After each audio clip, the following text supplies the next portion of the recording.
Sorotan terkini berita 757. 4 sekeluarga di Jalan Bukit Indah 12, Palang 12, Bukit Indah di Johor Bahru kini hidup dalam ketakutan apabila kediaman mereka dibaling dengan bom petrol atau molotov koktail oleh sindiket Ahlong 2 hari berturut-turut minggu lalu.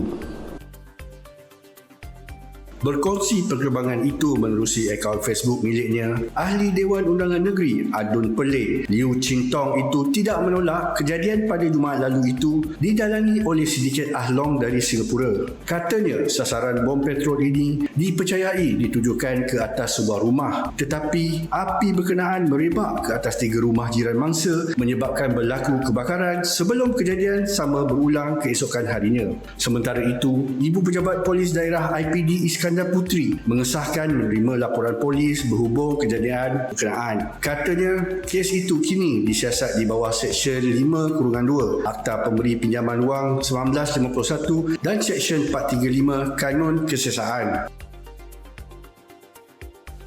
Dalam perkembangan lain, kejadian buli didakwa berlaku di sebuah institut pendidikan guru IPG di Kuching sekaligus mencetuskan kebimbangan apabila membabitkan institusi yang sepatutnya melahirkan pendidik berakhlak dan berwibawa.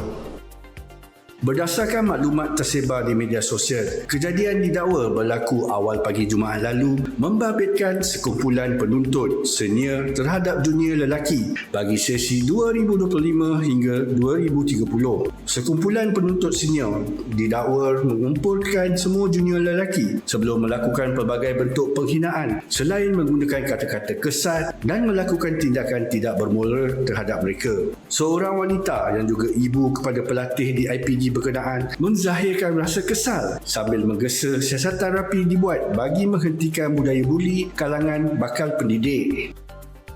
Sementara itu, UMNO menyambut ulang tahun ke-80 di Istana Besar Johor di Johor Bahru sebagai simbolik memperingati sejarah penubuhan parti itu.